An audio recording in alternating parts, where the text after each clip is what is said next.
Tundra, but only for a limited time. Tundras for only $3.99 a month during the Summer Starts Here sales event at Milton Rubin Toyota. Let's drive, baby. DriveBaby.com. Click, click. I'm here with you. I'm Nora O'Donnell with the CSED News.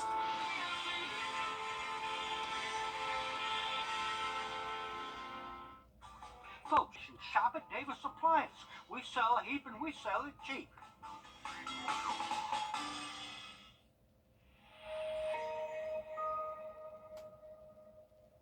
When you visit or work with Parker's Kitchen, your support makes a difference. You've helped us rank as best workplace in America. None of this happens without you. Thank you. Live from Augusta, you're watching News 12 live at 5. The world's #1 golfer, Scottie Scheffler, being walked away in handcuffs this morning. Now he's facing several charges, including a felony. We'll break down what happened next. But first, we're going straight over to First Alert Chief Meteorologist Riley Hale as we take a live look outside, or we had a live look outside of a gloomy day for us once again here. Yeah, but instead, we're looking at that First Alert, Riley, that you've issued. Yeah, guys, we have a few raindrops on the lens here, and it looks like can't see too much traffic from this view, but looks like our diverging diamond from earlier was maintaining traffic okay. I have an update on that First Alert again in just about 10 minutes. All right, thanks for that, Riley. Two-time Masters champion Scottie Scheffler arrested and now charged with a felony. It all happened this morning while he was attempting to get into Valhalla Golf Club inside Louisville, Kentucky. Now, earlier in the morning, there was a deadly crash that killed a pedestrian. Scheffler is accused of illegally bypassing the scene of that accident. Now, police say they told him to stop, and an officer attached himself to Scheffler's vehicle. They say that officer had to be hospitalized from being dragged to the ground after Scheffler's vehicle, quote, accelerated forward. Scheffler was led away in handcuffs. He was booked into jail just before 7:30 this morning, 2 hours before he was due to tee off for the PGA Championship. He is facing multiple charges, including reckless driving and second-degree assault of a police officer, which is a felony. But after spending a little time in a jail cell, Scheffler was able to head back to the course. I did spend some time stretching in a jail cell. That was a first for me. You know, that was part of my warm-up. I was just sitting there waiting, and, you know, I started going through my warm-up. I felt like there was a chance I may be able to still come out here and play. In a statement, Scheffler says he was proceeding as directed by officers, and there was a big misunderstanding of what he thought he was being told to do. He also called the scene chaotic and says he never intended to disregard any instructions. Well, questions about the reliability of the Augusta Fire Department's emergency response have caught the attention of Commissioner Catherine Smith McKnight now. That's right. News 12's I-Team uncovered 139 cases over the past 2 years when dispatch calls to Augusta's fire stations failed to go through. That led to delays in response times. Among those delays and dispatch errors was a deadly house fire that happened just across the street from Augusta Fire Station 16.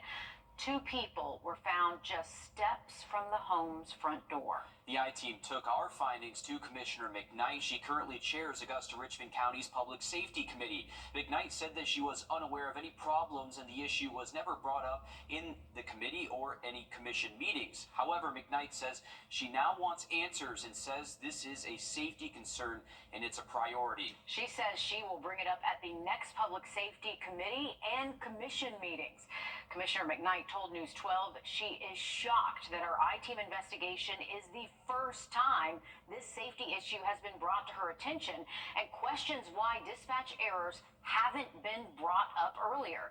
She says no family should have to go through having to worry about this or suffer the loss of a family member. News 12 has repeatedly requested an interview with Augusta Fire Chief Antonio Burden, who has denied or not responded to our invitation to a sit-down interview and answers questions about what his department has done to alert commissioners or to find the root of this dispatch error. Now, we'll have more on Commissioner McKnight's response on News 12 at 6 o'clock. But a very important issue, Will, that you brought to light through your I-team investigation. Absolutely. No one had an idea of what we were talking about when we took it to commissioners or the fire chief. So we're now getting responses from those city leaders who are responsible for this important public safety issue now. It is. It really matters. I mean, people died just across the street. Absolutely. From a fire station. Terrible case.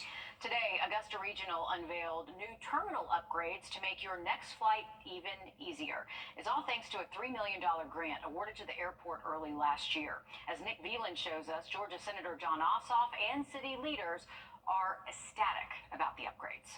Today at Augusta Regional Airport, it was all about expanding the airport and allowing more bridges to be able to connect with planes to allow an easier and more accessible regional airport.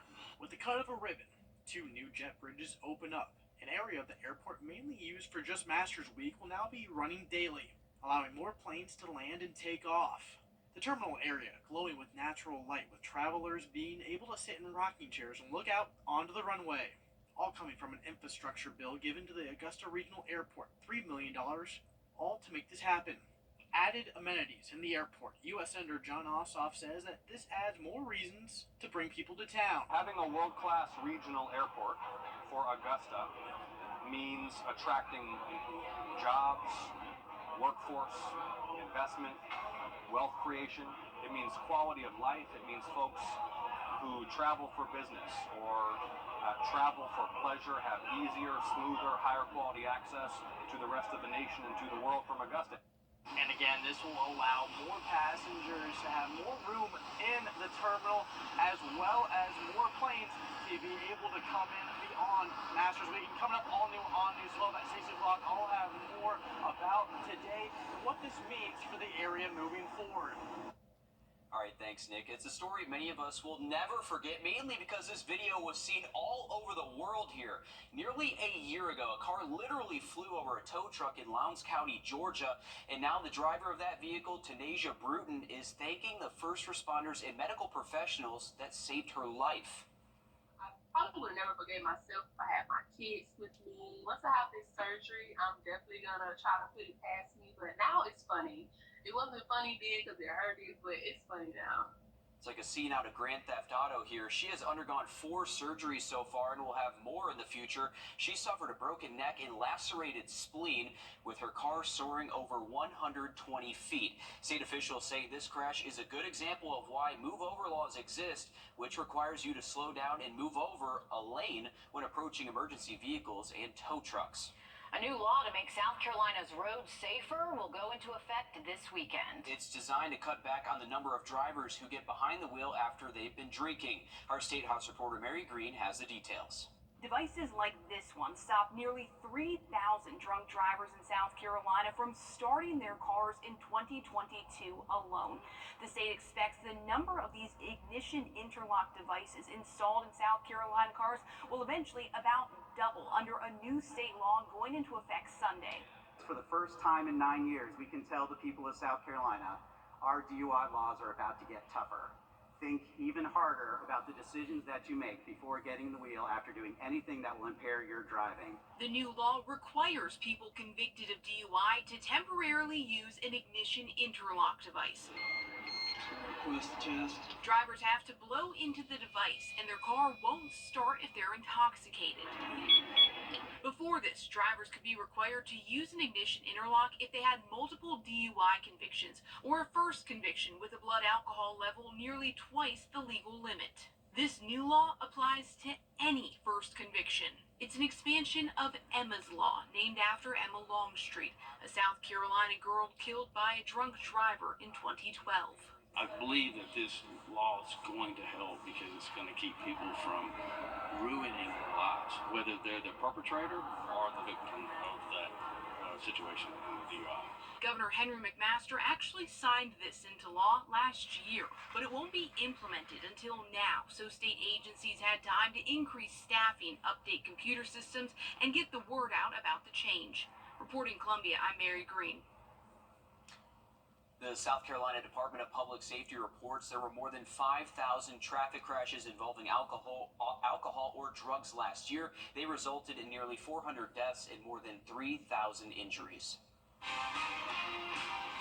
Breaking news live at 5. An 18-year-old is in critical condition after a shooting in Thompson. Police say it happened at around 1 Thursday morning at the Rollingwood Apartments on Mendel Avenue. While on scene, police heard shooting from a nearby location, but when they got there, all they could find was some property damage. As soon as there's an update, of course, we'll keep you updated with this shooting. Riley? We have issued a first alert heading into tomorrow. There is going to be the opportunity for some severe storms. Update on the forecast just after break. Time and Temp, brought to you by your First Alert weather team. Golf's brightest star. Make sure you have that First Alert weather app charged up. All right, will do. Thanks, Riley. A high-ranking member of Georgia's Republican Party caught illegally voting. What he has to say next. First Alert Radar, powered by Jim Hudson Automotive Group. For the past 12 years, I've had the honor to serve you and provide safer streets and a stronger community. I'm dedicated to fighting crime, now and for generations to come. Sheriff Roundtree is the leader with the experience we can trust. If you're called nights, weekends, 24/7, let them take care of everything while you get better. A professional baseball club in Spartanburg, South Carolina, gaining national attention. And it's all because of the team name that they chose, the Spartan Burgers. Just 3 days after making the announcement, the team says that they've sold merch with the team's name across 27 states. And the team isn't even set to start their season until next year. The Spartan Burgers mascot is, you guessed it, a burger. There's also a pickle character and a spatula. Their merch includes stickers, hats, baseballs, and even a Hawaiian shirt with the now famous logo. I will be ordering one of those. That's pretty good. The Spartan Burgers. Love it. And that's how that came about. I know. Hilarious. Need the backstory. I think that's a great play on words. Spartanburg, Spartan Burgers, can't beat it. It is a lot better. A lot of times you get these team names that come out of nowhere, like the Savannah Bananas. I remember when that first came out, everyone hated it, but then it grows on you. I think this one is an instant hit, though. Those hats are sweet with the burger logo on I think there. that's perfect. Awesome. I think they nailed it with that team name. That is too. fantastic. They're going to sell out in all their merchandise here in the next couple weeks. And we do have a decent current look at our SRP Park camera. You can see the players getting ready for the game tonight. We have had some light rain around, but nothing that's heavy enough for them to pull the tarp on the field. So right now, I think we got the green light to let the game go on at 7:05. Outside, just some light showers out there. Not expecting a severe weather threat the rest of tonight. But there is going to be a severe weather threat tomorrow. We do have a first alert in effect Saturday. Still could see some storms linger into Sunday. Thanks, Riley. Stick with us. More news and weather coming up after a short break as News 12 Live at 5 continues. Introducing the Chair, get one free. Now at Rooms to Go. First Alert team, named best in Georgia. You can find ice-cold refreshment right here at Parker's Kitchen. Cool off with a large fountain drink for just 99 cents. That's a huge sweet tea for less than $1 at Parker's Kitchen. You're watching News 12 Live at 5 continues. A civil rights lawsuit now accusing Richmond County deputies and the sheriff of unlawful torture. And we have exclusive video from the night that alleged incident took place. We're breaking down the lawsuit next. But first, our weather team is issuing a first alert tomorrow for the possibility of severe weather. Right, so we're going to start off with First Alert Chief Meteorologist Riley Hale. Riley, what's your biggest concern going into tomorrow? Biggest controversial monument in North Augusta now has some changes. The Meriwether Monument was built in 1916 to honor the only white man killed in the Hamburg Massacre, where 7 African Americans were also brutally killed. As our Hallie Turner reports, some updates aim to better reflect the entire history. Behind every monument is a story of how it got here. But for the last 108 years, the Meriwether Monument has been the center of controversy for only sharing part of the story until today. For history to go forward, you have to have the real history, not part of the history. You have to have the whole history. And now we have the whole history. These 3 plaques tell a story. The headings on each of the panels are as follows: History of Hamburg, the Hamburg Massacre, and the Meriwether Monument. One Wayne O'Brien says honors the 7 African Americans and 1 white man who died in the Hamburg Massacre. We just want to correct the record on things. If people come here, if the monument's going to be here, just have some things at this site.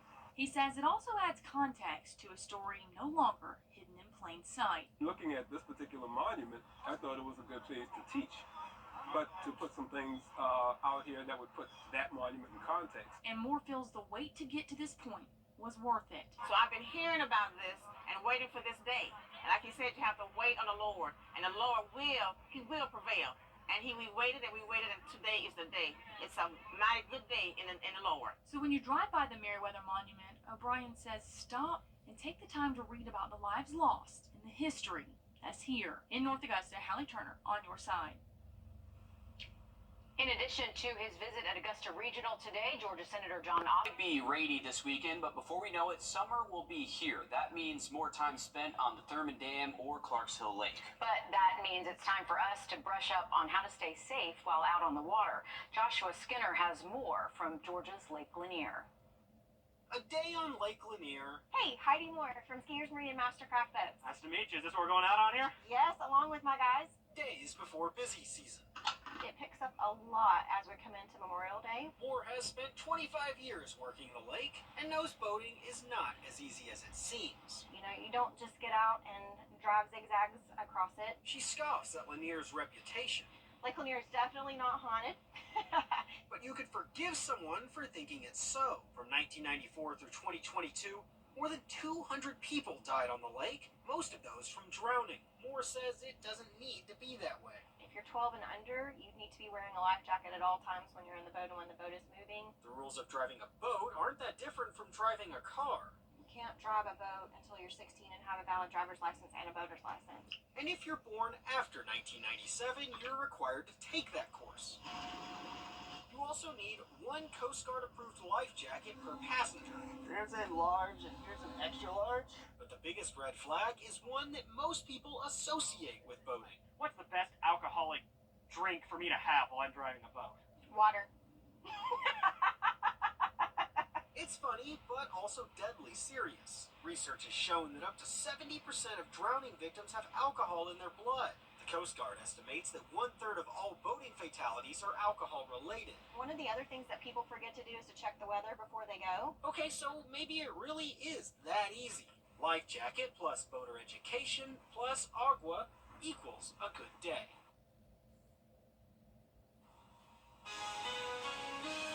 Remember, tomorrow we do have a first alert in effect. There's going to be the opportunity for severe storms moving through the region. We'll have that first alert forecast coming up. And using coffee to tackle tardiness at schools. It might sound odd, but a South Carolina school district says it is working. We'll show you how after the break. Time and Temp, brought to you by your First Alert weather team. Join us right 7-day forecast. We are expecting our temperatures to go down a tad early next week, getting those mornings in the upper 50s Tuesday and Wednesday. All right, thank you, Riley. Addressing school tardiness with coffee. Some schools in the Columbia area of South Carolina noticed their students were skipping breakfast and even being late to class for a good cup of joe. So the Richland County Nutrition Services team decided to make a change by giving students the opportunity to get their coffee fix at school. Naomi Popa shows us the results. You want French vanilla? You want it with regular milk or oat milk? Oat milk? French vanilla, oat milk. Just as good as your favorite local coffee cafe, the one Java stop at Richland 1 is a hot topic brewing among students. You know, I would choose to come and get this coffee to, start my day off. It tastes good. The whipped cream, cinnamon, all that, it was really good. All for a good reason. Richland School District 1 opened the cafe as a two-part incentive for students. To 1, get to school on time, and 2, eat breakfast. Typically across the nation, we see that breakfast is the least participating option for schools. And so for us, we want to make sure that that is one of the most busy times of the mornings is for kids to come in and have breakfast, because it does help to fuel them for the rest of the day. And just like many of us, a lot of students use coffee to fuel them as well.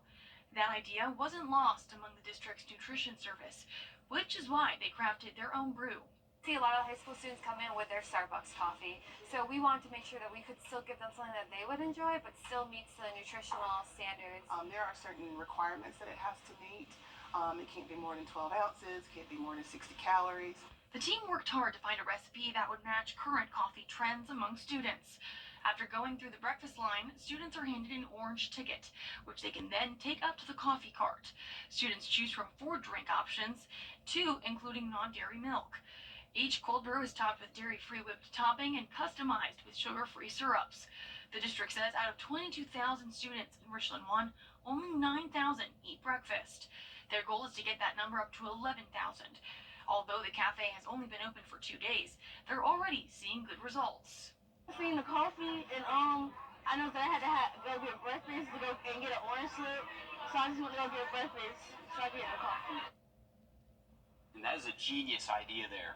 Yeah, I know. Like, that's something we need to do here. Absolutely. We need a little coffee I agree. cafe. I couldn't tell you how many times I showed up to class and someone had like a Starbucks cup, and I'm like, well, we know why you were late to class because you went to go get coffee. So Of this would course. definitely eliminate that, I think. Yeah, it's meeting students where they are. Starting this fall, the coffee cart program will be implemented across all 7 high schools in Richland County. So take notes. It seems to be working. Seems to work. Maybe it'll spread to other schools in South Carolina, maybe Georgia too. A Georgia high schooler joins the nation's top 5% of school acceptances and scholarships. Madison Kroll is a senior at Liberty County High School in Hinesville near Savannah. She was awarded close to $15 million in scholarships. She'll be attending High Point University in North Carolina, and her family cannot wait to see what she'll do. I got a full academic ride to attend, so I'm really excited about going to High Point. She has the whole rest of her life to accomplish her wildest dreams. Madison says she plans to become a doctor of physical therapy. She hopes her accomplishment inspires other students from low-income backgrounds to dream big. You go, Madison. Free Wi-Fi is available just about everywhere we go now, but is it safe? I'm Jamie Tucker, coming up with how Wi-Fi has changed and improved in recent years and some of the things you should never do on public Wi-Fi. First alert. We've come to expect free Wi-Fi whenever we go somewhere now, from restaurants to hotels and department stores. But it also poses some risks. Our consumer tech reporter Jamie Tucker explains some privacy basics to keep your personal information safe. What the Tech, sponsored by Augusta Preparatory Day School. Free public Wi-Fi is safer than it used to be. Many websites are encrypted, our phones have safeguards, but free public Wi-Fi networks are still honeypots for hackers who know how to get around security. And there are a few things you need to know before you connect. Before using free Wi-Fi, make sure it's the legitimate network. In an airport, never trust a network called free airport Wi-Fi. Instead, ask someone who works there for the name of the official network. Look for secure networks. If it is, it should say so. If there are no secure networks, you might want to just use your data plan. Most plans now offer plenty of data each month without needing to upgrade your plan.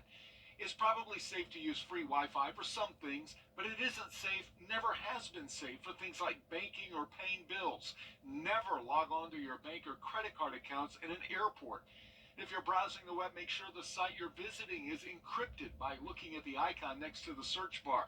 Look for secure, or sometimes it'll have HTTPS or a lock icon. If you get a pop-up while on public Wi-Fi, do not accept it. Hackers are known to use this tactic to log on to someone's phone or computer. And of course, on free Wi-Fi, don't click on any links in a suspicious email, but actually you should avoid that even at home. If you frequently use free public Wi-Fi, you need a VPN, which encrypts all of the traffic between your device and the Wi-Fi router. Yes, public Wi-Fi is safer, but it's still not safe. I suggest not doing anything on there that you don't want someone else to see. That's What the Tech. I'm Jamie Tucker.